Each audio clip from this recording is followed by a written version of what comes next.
साजे कह दिए सारा कुछ प्राइवेट। हुण जेड़ियां गल्लां ते आपां अज लड़ रहे हैं ये अज नहीं भी अज ही लागू हो गई। जे देश का प्रधानमंत्री नरेंद्र मोदी बन गया,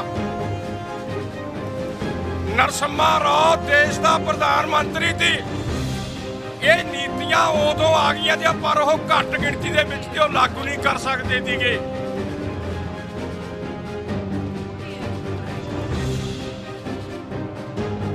मेरे को 18 बयान मनमोहन सिंह दे कट्टे पे ने। वो बयान दे विच की कहंदा सी, जिथे बोलदा सी बंदा बोलदा ही नहीं सी। वो जदों बोलदा सी एक गल कहंदा सी, सानू कौड़ा घुट पीना पऊगा।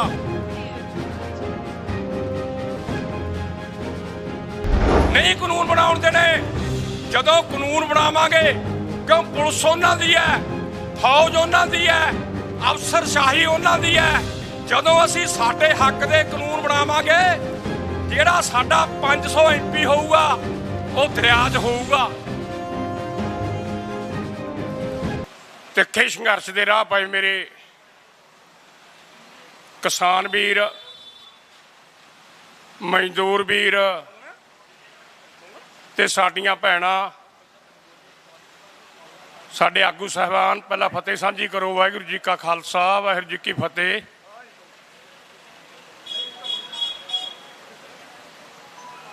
ਅੰਦੋਲਨ ਦਿੱਲੀ ਦੀਆਂ ਹੱਦਾਂ ਤੇ 7 ਮਹੀਨੇ ਪੂਰੇ ਕਰਨ ਜਾ ਰਿਹਾ ਹੈ, ਪਰ ਹਜੇ ਚਾਚਾ ਜੀ ਸਿੰਘ ਨੂੰ 2 ਮਹੀਨੇ ਘੱਟ ਨੇ।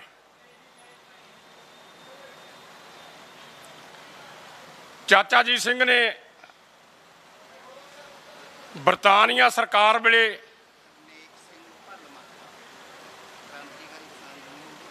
9 ਮਹੀਨੇ ਲਗਾਤਾਰ ਅੰਦੋਲਨ ਚਲਾਇਆ ਸੀਗਾ ਤੇ ਆਪਣੀਆਂ ਬਰਤਾਨੀਆ ਸਰਕਾਰ ਤੋਂ ਉਸ ਮੌਕੇ ਦੀਆਂ ਮੰਗਾਂ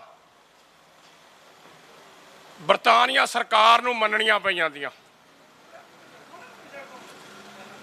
ਚੌਧਰੀ ਸਾਹਿਬ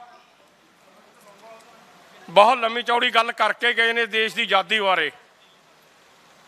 ਕਈ ਵਾਰ ਸਾਨੂੰ ਹਿੰਦੀ ਸਮਝ ਘੱਟ ਆਉਂਦੀ ਹੈ। ਇਹਨਾਂ ਨੇ ਕਿਹਾ ਵੀ ਭਗਤ ਸਿੰਘ ਹੋਰੀ ਤੇ ਉਹਦੇ ਸਾਥੀ ਸਾਡੇ ਨਾਲ ਆਹ ਵਿਤਕਰਾ ਹੋਣਾ ਸੀ ਤਾਂ ਫਾਂਸੀ ਚੜ੍ਹੇ ਸੀ। ਦੇਸ਼ ਆਜ਼ਾਦ ਕਰਾਉਣ ਵੇਲੇ ਵੱਡੀਆਂ ਕੁਰਬਾਨੀਆਂ ਭਾਰਤ ਦੇ ਲੋਕਾਂ ਨੇ ਦਿੱਤੀਆਂ। ਅਸੀਂ ਭਾਰਤ ਦੇ ਲੋਕਾਂ ਨੇ ਸਾਰੇ ਨੇ ਖੁਸ਼ੀ ਮਨਾਈ ਵੀ ਹੁਣ ਅਸੀਂ ਆਜ਼ਾਦ ਹੋ ਗਏ। ਹੁਣ ਸਾਨੂੰ ਸਾਡੀਆਂ ਸੁੱਖ ਸਹੂਲਤਾਂ ਰਹਿਣਗੀਆਂ।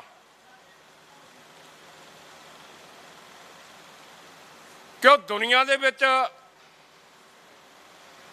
ਵੱਡੀਆਂ 2 ਤਾਕਤਾਂ ਤੀਆਂ। ਜਦੋਂ ਦੋਨੇ ਤਾਕਤਾਂ ਪੂਰੀਆਂ ਆਪਦੇ ਵਿੱਚ ਕਾਮਯਾਬ ਰਹੀਆਂ ਤਾਂ ਦੂਸਰੇ ਦੇਸ਼ਾਂ ਦੇ ਲੋਕਾਂ ਨੂੰ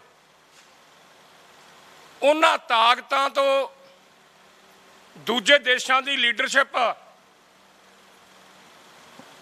ਉਹਨੂੰ ਡਰਦੀ ਕਹਿਦੀ ਹੈ ਤੇ ਕੁਛ ਆਪਦੇ ਲੋਕਾਂ ਨੂੰ ਸਹੂਲਤਾਂ ਦਿੱਤੀਆਂ। ਮੈਂ ਤੁਹਾਨੂੰ ਥੋੜਾ ਜਿਹਾ ਮਗਰ ਲਿਜਾਣਾ ਚਾਹੁੰਦਾ। ਭਾਰਤ ਆਜ਼ਾਦ ਹੋਇਆ, ਅਮਨ ਚੈਨ ਆਜ਼ਾਦ ਹੋਇਆ, ਪਰ ਅੰਗਰੇਜ਼ਾਂ ਨੇ ਦੇਖਿਆ ਵੀ ਭਾਰਤ ਤਾਂ ਅਮਨ ਚੈਨ ਹੀ ਆਜ਼ਾਦ ਹੋ ਗਿਆ, ਇੱਥੇ ਤਾਂ ਕੋਈ ਗੜਬੜੀ ਨਹੀਂ ਹੋਈ। अंग्रेजा ने जनाह दे उंगल लाई भी तू कह मैं देश का प्रधानमंत्री बनूं। उन्हें आपदी मंग ठा ली ते नेहरू कहंदा सी मैं प्रधानमंत्री बनूं। ये भरावो आपदी सत्ता वास्ते किन्ने लोकां दीयां जानां लै सकदे ने। दोने देशां दी उदों 35 करोड़ आबादी थी। दोनों ने प्रधानमंत्री बनने दे मारिया ने 10 लाख लोगों का घाण कराया। वो सिख होण, वो हिंदू होण, वो मुसलमान होण, जाना गईयां उन्हां दियां। 2 देश बनाते ते देश की ताकत घटाती। क्यों? बड़ा देश हुंदा तां ताकत हुंदी है। पर दोने प्रधानमंत्री बने, 10 लाख लोगों दी जानां गईयां। ये इत्थों तक कर दिंदे ने। ये किहड़े प्रधानमंत्री की करतूत है? उदों जवाहर लाल नेहरू की ते जिन्ना दी, ये उन्हां दी करतूत है। उदों 10 लोगों दी जानां लैणियां। मैं हर एक स्टेज ते कहना हुन्ना भी इत्थे 2 विचार ने। एक विचार है पूंजीवाद, जिन्हों असीं साम्राजवाद कहने आ। एक विचार है समाजवाद। जदों दोने देश वंडे जा रहे थे, जेड़े पिंडां दे विच समाजवाद दे विचारां वाले लोग बैठे थे, उत्थे एक मुसलमान की जान नहीं गई। वो सुरक्षित आपदे देश गए। वो समाजवाद विचार वाले लोग कौन? जिन्हों असीं कहने लाल झंडे वाले। उत्थे चाहे तुसीं हुण भी इहदे अंतर करा लिओ, पड़ताल करा लिओ, जिथे जिथे उन्हां लोकां दा जोर सी लाल झंडे वालिआं दा, एक बंदे की जान नहीं गई। वो सुरक्षित आपदे पिंड गए। मेरे मानसा दे लवे ख्याला पिंड बनदा है, पिंड हैगा उत्थे। मतलब जे कह दईए वध उन्हां लाल झंडे वालिआं दा जोर सीगा, उत्थों आपदी सुरक्षित नाल गई। मैं आपदी गल लिजाणी किहड़े पासे नूं है? भारत आज़ाद हो गया। एक ताकत थी दुनिया की अमरीका, एक ताकत थी रूस। तो उस मौके दे कहा भी चीन दे विच रेवोल्यूशन आ गया, इनकलाब आ गया, कई देशों के विच इनकलाब आ गया। तो पता लगा भी भारत आज़ाद होया, इत्थे भी इनकलाब आऊगा, समाजवाद विचार वाले लोगों का राज होऊगा। पर उस मौके दे प्रबंधकों ने भी समाज दे विच मतलब की हुंदा, पढ़ाई फ्री, इलाज फ्री, सड़क ते कोई टैक्स नहीं, इन्नियां जिहियां सहूलतां भी उहदे विच मिलदियां। जिहड़े कोई तुसीं वड्डी उम्र दे बैठे हो, उस मौके पिंडां दे विच सरकारी स्कूल बनाए गए ते फ्री लोकां नूं पढ़ाई दित्ती गई।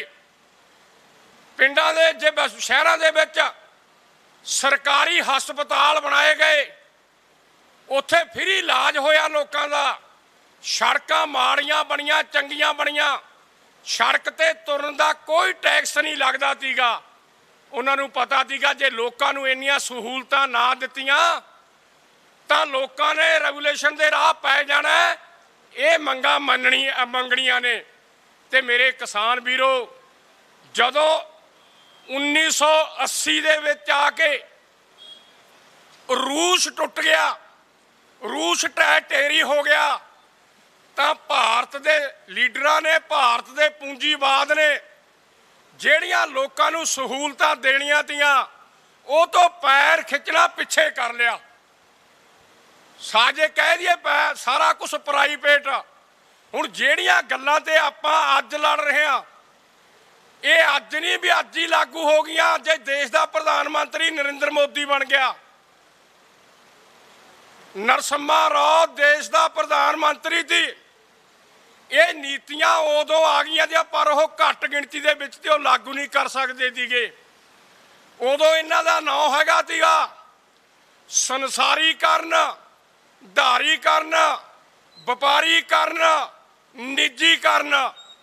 उदों भी लड़न वाले लोगों ने जदों ये आउण लगियां नीतियां, ਉਹੀ ਸਮਾਜਵਾਦ ਵਿਚਾਰਾਂ ਨੇ ਦਿੱਲੀ ਦੇ ਵਿੱਚ ਘੱਟੋ ਘੱਟ 3 ਲੱਖ ਬੰਦੇ ਦਾ ਇਕੱਠ ਕੀਤਾ ਸੀਗਾ ਤੇ ਉਹਦਾ ਵਿਰੋਧ ਕੀਤਾ ਸੀਗਾ। ਪਰ ਮੇਰੇ ਕਿਸਾਨ ਵੀਰੋ ਉਹ ਘੱਟ ਗਿਣਤੀ ਦੇ ਵਿੱਚ ਹੀ ਲਾਗੂ ਨਹੀਂ ਕਰ ਸਕੇ। ਫਿਰ ਬਦਲਦੀਆਂ ਰਹੀਆਂ ਸਰਕਾਰਾਂ, ਫਿਰ ਦੇਸ਼ ਦਾ ਪ੍ਰਧਾਨ ਮੰਤਰੀ, ਪਹਿਲਾਂ ਉਹਨੂੰ ਖਜ਼ਾਨਾ ਮੰਤਰੀ ਬਣਾਇਆ ਨਰਸਿਮਹਾ ਰਾਓ ਦਾ, ਫਿਰ ਵੋਟਾਂ ਤੋਂ ਬਿਨਾਂ ਜਿੱਤਿਆ ਰਾਜ ਸਭਾ ਦਾ ਮੈਂਬਰ ਬਣਾ ਕੇ ਮਨਮੋਹਨ ਸਿੰਘ ਨੂੰ ਦੇਸ਼ ਦਾ ਪ੍ਰਧਾਨ ਮੰਤਰੀ ਬਣਾਇਆ। ਮੇਰੇ ਕੋਲੇ 18 ਬਿਆਨ ਮਨਮੋਹਨ ਸਿੰਘ ਦੇ ਕੱਟੇ ਪਏ ਨੇ। ਉਹ ਬਿਆਨ ਦੇ ਵਿੱਚ ਕੀ ਕਹਿੰਦਾ ਸੀ? ਜਿੱਦੇ ਬੋਲਦਾ ਸੀ ਅਬਲ ਤਾਂ ਬੋਲਦਾ ਹੀ ਨਹੀਂ ਸੀ। ਉਹ ਜਦੋਂ ਬੋਲਦਾ ਸੀ ਇੱਕ ਗੱਲ ਕਹਿੰਦਾ ਸੀ, ਸਾਨੂੰ ਕੌੜਾ ਘੁੱਟ ਪੀਣਾ ਪਊਗਾ। ਇੱਕ ਤਾਂ ਉਹ ਇਹ ਗੱਲ ਕਹਿੰਦਾ ਹੁੰਦਾ, ਇੱਕ ਉਹ ਕਹਿੰਦਾ ਹੁੰਦਾ ਕਿਸਾਨਾਂ ਨੂੰ ਆੜ੍ਹਤੀਆਂ ਨੇ ਲੁੱਟ ਕੇ ਖਾ ਲਿਆ। ਉਹ ਸਾਡੇ ਦਿਮਾਗਾਂ 'ਚ ਬਹਾਉਂਦੇ ਸੀਗੇ। ਠੀਕ ਹੈ, ਆੜ੍ਹਤੀਆਂ ਨੇ ਖਾਧਾ, ਕਿੰਨਾ ਕੁ ਖਾਧਾ ਉਹ ਅਸੀਂ ਸਾਰਾ ਕੁਝ ਜਾਣਦੇ ਹਾਂ। ਇਹ ਬਿਆਨ ਦਿੰਦਾ ਜਦੋਂ ਕਮਜ਼ੋਰ ਸੀ, ਕੌੜਾ ਘੁੱਟ ਪੀ ਨਹੀਂ ਸਕਿਆ, ਇੱਕ ਘੁੱਟ ਪੀਤਾ ਉਹਨੇ। ਜਦੋਂ ਇੱਥੇ ਕਿਹਾ ਵੀ ਪਰਮਾਣੂ ਸਮਝੌਤਾ ਲਾਗੂ ਕਰੋ, ਤੇ ਜਦੋਂ ਪਰਮਾਣੂ ਸਮਝੌਤੇ ਦੀ ਗੱਲ ਆਈ ਤੇ ਫਿਰ ਮੇਰੇ ਵੀਰ ਕਿਸਾਨ ਵੀਰੋ ਰੌਲਾ ਪੈਣਾ ਜੀ ਇਸ ਗੱਲ ਦਾ। ਕਿਉਂ? ਜਿਹੜੇ ਸਮਾਜਵਾਦ ਵਿਚਾਰਾਂ ਵਾਲੇ ਸੀਗੇ ਉਹਨਾਂ ਦੇ 32 ਐਮਪੀ ਸੀਗੇ ਤੇ 32 ਐਮਪੀਆਂ ਦੇ ਸਿਰ ਤੇ ਮੈਨੂੰ ਪੱਕੀ ਗਿਣਤੀ ਦਾ ਨਹੀਂ ਪਤਾ ਕਿੰਨੀ ਸੀ ਇਹਦੇ, ਉਹਨਾਂ ਦੇ ਸਿਰ ਤੇ ਮਨਮੋਹਨ ਸਿੰਘ ਦੀ ਸਰਕਾਰ ਖੜੀ ਸੀ ਤੇ ਮਨਮੋਹਨ ਸਿੰਘ ਨੂੰ ਪਤਾ ਸੀ ਵੀ ਜੇ ਮੈਂ ਪਰਮਾਣੂ ਸਮਝੌਤਾ ਲਾਗੂ ਕਰੂੰਗਾ ਤਾਂ ਕਾਮਰੇਡਾਂ ਨੇ ਹਮਾਇਤ ਵਾਪਸ ਲੈ ਲੈਣੀ ਹੈ। ਫਿਰ ਉਹਨੂੰ ਮਨਾਇਆ ਕਿਵੇਂ? ਜਿੰਨੀਆਂ ਕੰਪਨੀਆਂ ਉਹਨਾਂ ਦੇ ਸੈਕਟਰੀ ਸਰਕਾਰ ਦੇ ਸੈਕਟਰੀਆਂ ਨਾਲ ਗੱਲ ਕੀਤੀ, ਜਿਵੇਂ ਅਸੀਂ 11 ਮੀਟਿੰਗਾਂ ਦੇ ਵਿੱਚ ਜਾਂਦੇ ਰਿਹਾ, ਮੰਤਰੀ 3 ਬਹਿੰਦੇ ਸੀ, 35 ਸੈਕਟਰੀ ਬਹਿੰਦੇ ਸੀ, ਵੱਡੇ ਵੱਡੇ ਸਿਰਾਂ ਵਾਲੇ ਪੜ੍ਹੇ ਲਿਖੇ। ਉਹ ਸੈਕਟਰੀਆਂ ਨੇ ਆ ਕੇ ਗੱਲ ਕੀਤੀ ਵੀ ਤੁਸੀਂ ਚਿੰਤਾ ਨਾ ਕਰੋ, ਪਰਮਾਣੂ ਸਮਝੌਤਾ ਲਾਗੂ ਕਰੋ, ਤੁਹਾਡੀ ਸਰਕਾਰ ਨਹੀਂ ਟੁੱਟਣ ਦਿੰਦੇ।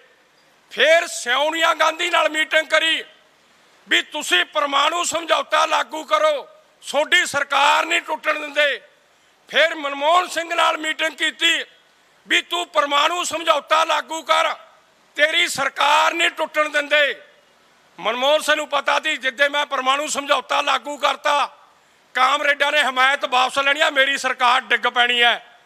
ਪਰਮਾਣੂ ਸਮਝੌਤਾ ਲਾਗੂ ਕਰਤਾ ਤੇ ਕਾਮਰੇਡਾਂ ਨੇ ਆਪਦੀ ਹਮਾਇਤ ਵਾਪਸ ਲੈ ਲਈ ਤੇ 15 ਦਿਨਾਂ ਦੇ ਅੰਦਰ ਅੰਦਰ ਬਹੁਮਤ ਦਿਖਾਉਣਾ ਸੀਗਾ ਤੇ ਬਹੁਮਤ ਦਿਖਾਉਣ ਵਾਸਤੇ ਹੋ ਗਈ ਤਿਆਰੀ। ਫਿਰ ਕਿਹੜੇ ਤਰੀਕੇ ਨਾਲ ਬਹੁਮਤ ਦਿਖਾਈ? ਫਿਰ ਉਹ ਕੰਪਨੀਆਂ ਨੇ ਜਿਹੜੀ ਜ਼ਿੰਮੇਵਾਰੀ ਲਈ ਸੀ ਵੀ ਜਿਹੜੇ ਦਾ ਦੂਜੀ ਪਾਰਟੀ ਦਾ ਐਮਪੀ ਮਨਮੋਹਨ ਸਿੰਘ ਨੂੰ ਵੋਟ ਪਾਊਗਾ ਉਹਨੂੰ 20 ਕਰੋੜ ਰੁਪਈਆ ਤੇ ਜਿਹੜਾ ਗੈਰ ਹਾਜ਼ਰ ਰਹੂਗਾ ਉਹਨੂੰ 10 ਕਰੋੜ ਰੁਪਈਆ ਤੇ 3 ਕਰੋੜ ਰੁਪਈਆ ਕਾਮਰੇਡਾਂ ਨੂੰ ਛੱਡ ਕੇ ਸਾਰਿਆਂ ਨੂੰ ਦਿੱਤਾ ਸੀਗਾ। ਤੁਹਾਡੇ ਚੇਤੇ ਵਾਲਾ ਵੀਡੀਓ ਹੁਣ ਕਢਾ ਲਓ, ਭਾਰਤੀ ਜਨਤਾ ਪਾਰਟੀ ਵਾਲੇ ਨੋਟ ਛਾਲੇ ਦੀ ਤਹਾਂ ਵੀ ਸਾਨੂੰ ਰੁਪਈਏ ਦਿੱਤੇ ਨੇ ਤੇ ਆਪਣੇ ਪੰਜਾਬ ਦੇ ਵਿੱਚੋਂ ਗੈਰ ਹਾਜ਼ਰ ਰਿਹਾ ਸੀ। ਜੇ ਤੁਹਾਡੇ ਚੇਤੇ ਆ ਇੱਥੋਂ ਬੋਲ ਕੇ ਦੱਸੋ ਕੌਣ ਗੈਰ ਹਾਜ਼ਰ ਰਿਹਾ ਸੀ? ਜਿਹੜਾ ਗੈਰ ਹਾਜ਼ਰ ਰਹੂ ਉਹਨੂੰ 10 ਕਰੋੜ ਰੁਪਈਆ। ਹੈ ਚੇਤੇ ਕਿਸੇ ਦੇ? ਮੇਰਾ ਖਿਆਲ ਹੈ ਚੇਤੇ ਹੈ ਨਹੀਂ। ਲਿਬੜਾ ਗੈਰ ਹਾਜ਼ਰ ਰਿਹਾ ਸੀ, ਲਿਬੜਾ ਅਕਾਲੀ ਦਲ ਦਾ ਲੀਡਰ, ਉਹ ਆਇਆ ਨਹੀਂ ਸੀ, ਉਹਨੇ 10 ਕਰੋੜ ਰੁਪਈਆ ਲਿਆ ਸੀ, ਅਕਾਲੀਆਂ ਨੇ ਉਹਨੂੰ ਕੱਢਿਆ ਸੀ। ਫਿਰ ਮੇਰਾ ਕਹਿਣ ਦਾ ਮਤਲਬ ਆ ਸੋਚਦੇ ਹਾਂ ਵੀ ਅਸੀਂ ਵੋਟਾਂ ਨਾਲ ਸਰਕਾਰ ਬਣਾਵਾਂਗੇ, ਅਸੀਂ ਸਾਰਾ ਕੁਝ ਕਰਾਂਗੇ। ਮੈਂ ਪਹਿਲਾਂ ਵੀ ਇੱਕ ਸਟੇਜ ਤੇ ਬੋਲ ਕੇ ਗਿਆ, ਮੇਰੇ ਕੋਲ ਸਮਾਂ ਦੀ ਜਾਤ ਨਾਲ ਸਮੇਂ ਨਾਲ ਧਿਆਨ ਨਾਲ ਬੋਲਣਾ ਪੈਂਦਾ। ਮੈਂ ਇੱਕੋ ਹੀ ਗੱਲ ਕਹਿ ਕੇ ਆਪਦੀ ਗੱਲ ਸਮਾਪਤ ਕਰਨੀ ਹੈ। ਤੁਸੀਂ ਮੰਨ ਲਓ ਜਿਹੜੀ ਗੱਲ ਮੈਂ ਕਹਿਣਾ ਵੀ ਸਮਾਜਵਾਦ ਵਿਚਾਰਾਂ ਦੇ 500 ਐਮਪੀ ਜਿੱਤਿਆ ਦਿਓ, ਪਰ ਉਹ ਕਾਨੂੰਨ ਨਹੀਂ ਬਣਾਉਣ ਦਿੰਦੇ, ਨਹੀਂ ਕਾਨੂੰਨ ਬਣਾਉਣ ਦੇਣੇ। ਜਦੋਂ ਕਾਨੂੰਨ ਬਣਾਵਾਂਗੇ, ਕਿਉਂ ਪੁਲਿਸ ਉਹਨਾਂ ਦੀ ਹੈ, ਫੌਜ ਉਹਨਾਂ ਦੀ ਹੈ, ਅਫਸਰਸ਼ਾਹੀ ਉਹਨਾਂ ਦੀ ਹੈ। ਜਦੋਂ ਅਸੀਂ ਸਾਡੇ ਹੱਕ ਦੇ ਕਾਨੂੰਨ ਬਣਾਵਾਂਗੇ, ਜਿਹੜਾ ਸਾਡਾ 500 ਐਮਪੀ ਹੋਊਗਾ ਉਹ ਦਰਿਆ 'ਚ ਹੋਊਗਾ। ਤੁਸੀਂ ਕਾਨੂੰਨ ਬਣਾਓਗੇ ਕਿਵੇਂ? ਜਿੰਨੀ ਦੇਸ਼ ਦੀ ਫੌਜ ਹੈ, ਜਿੰਨੀ ਦੇਸ਼ ਦੀ ਪੁਲਿਸ ਹੈ, ਜੇ ਤਾਂ ਉਹਨੇ ਕਿਸਾਨਾਂ ਦੇ ਖਾੜਕੂ ਕਿਸਾਨਾਂ ਦੇ ਹੱਥ ਦੇ ਵਿੱਚ ਡਾਂਗ ਹੋਊ ਤੇ ਝੰਡਾ ਹੋ। मैं अगली गल हजे कहनी नहीं चाहता जिहड़ी करनी पऊ वो झंडा हो। फिर जदों कानून बदलांगे जिन्नी पुलिस आ थाने दे बाहर के उन्हें साडी फौज खड़ी होऊगी, किते डीसी दे बाहर के खड़ी होऊ, फौज दे अफसर घेरे होणगे, फिर सोडे कानून सोडे हक दे बनणगे। मेरे वीरो ऐ छेती छेती कानून नहीं बनते। ये साडी एकजुटता की लोड़ है। जिन्हां ने तुसीं मेरी गलबात सुनी मैं तुहाडा सारिਆਂ ਦਾ धन्नवाद करदा। वाहिगुरू जी का खालसा वाहिगुरू जी की फतेह।